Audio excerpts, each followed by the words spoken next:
नमस्कार दोस्तों, स्वागत है आपका हमारे चैनल स्ट्रेट डेफ में। आज की परिक्रमा में हम ब्राज़ील के बेलिम शहर में आयोजित संयुक्त राष्ट्र के 30वें जलवायु परिवर्तन सम्मेलन COP30 की मुख्य बातों का विश्लेषण करेंगे। यह सम्मेलन विश्व के सबसे बड़े वर्षावन क्षेत्र अमेजन के हृदय स्थल में आयोजित हो रहा है। इसमें 195 देशों के लगभग 50,000 से अधिक प्रतिनिधि शामिल हो रहे हैं। COP30 को इस बार कार्यान्वयन का COP कहा जा रहा है। इसका लक्ष्य है पेरिस समझौतों के सपने को स्पष्ट और प्रभावकारी कार्यों में बदलना। सबसे पहले आपको ये बता दें कि ये COP क्या है।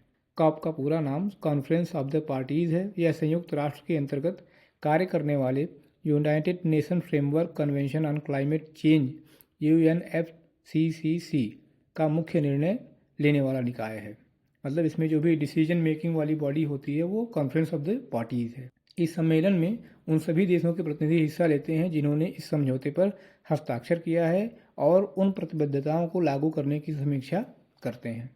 COP वार्षिक रूप से आयोजित होता है, प्रतिवर्ष आयोजित होता है और इसमें जलवायु परिवर्तन से निपटने के लिए वैश्विक नीति निर्धारण और सहयोग पर चर्चा होती है। इसका उद्देश्य ग्रीन हाउस गैस उत्सर्जन को नियंत्रित करना और पेरिस समझौते जैसे अन्य कानूनी निर्णयों को साथ ही साथ लक्ष्यों को जो तय किए जाते हैं उनको लागू कराना है। इस बार COP30 का मुख्य एजेंडा क्या था, इस पर बात कर लेते हैं। COP30 की थीम इस बार जो थी वो थी प्रकृति का COP, यानी conference of the party of nature.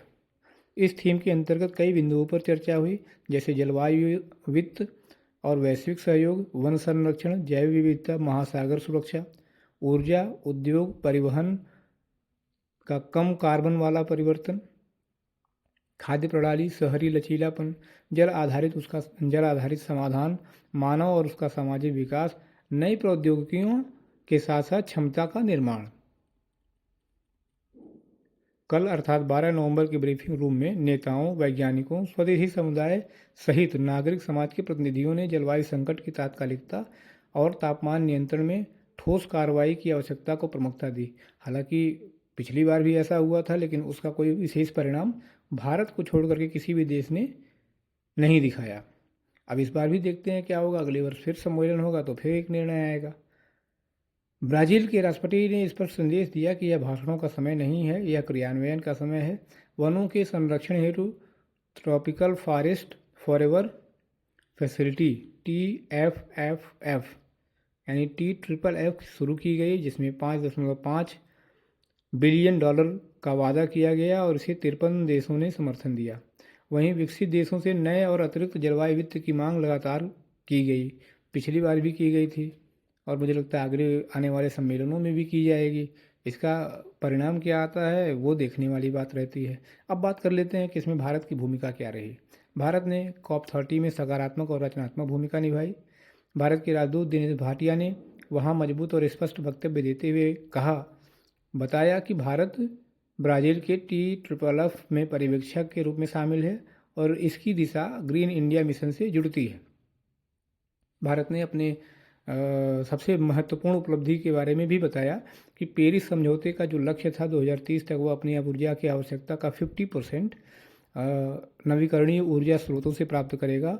उस लक्ष्य को लगभग भारत ने इसी वर्ष 2025 के समाप्त होते होते प्राप्त कर लिया है। आज भारत में नवीकरणीय ऊर्जा से उत्पन्न ऊर्जा 479 या 80 गीगावाट हो चुकी है, केवल नवीकरणीय ऊर्जा से। इसमें सौर ऊर्जा, पवन ऊर्जा और जल ऊर्जा से ये हमारी आवश्यकता पूरी हो रही है। तो ये बहुत बड़ी उल्लेखनीय उपलब्धि है। भारत ने COP30 को अनुकूलन का COP बनाने की पहल भी की, जहाँ जैव आधारित अर्थव्यवस्था, गोलाकार अर्थव्यवस्था यानी कि साइक्लिक इकोनॉमी तथा शून्य उत्सर्जन की पहल को भी रेखांकित किया।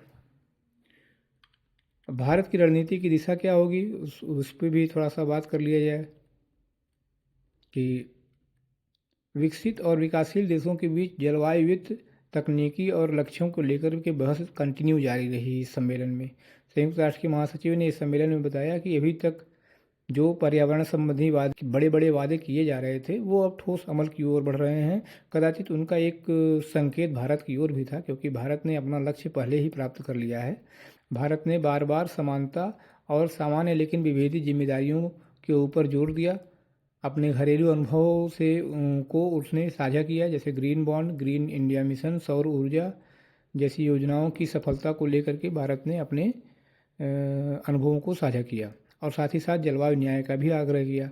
अब यह सम्मेलन COP30 को नई गति और प्राथमिकता प्रदान करने वाला है, जहां चुनौतियां जैसे वित्त की कमी, वैश्विक सहयोग में दरार हालांकि अभी भी बनी हुई है।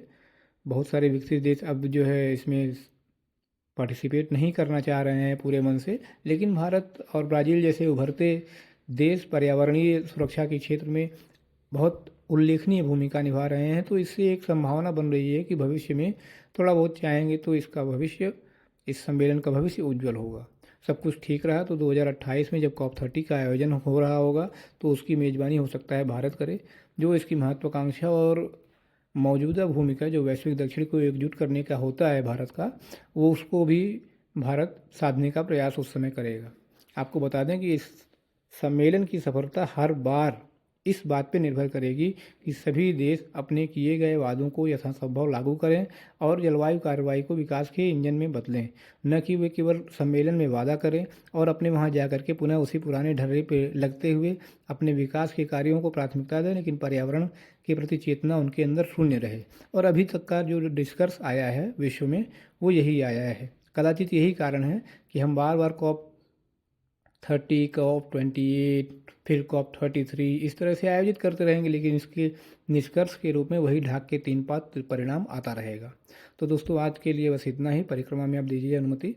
हम कल फिर मिलेंगे 8:15 पर सुबह, भारत की कुछ अन्य उपलब्धियों के साथ, कूटनीतिक उपलब्धियों के साथ, विश्लेषण के साथ। बने रहिए हमारे चैनल स्ट्रेट डेप्थ में, जुड़े रहिए भारत और विश्व के प्रमुख रक्षा समाचार के लिए। वीडियो अच्छे लगे तो लाइक कीजिए, शेयर कीजिए, चैनल को सब्सक्राइब कीजिए। नमस्कार, धन्यवाद।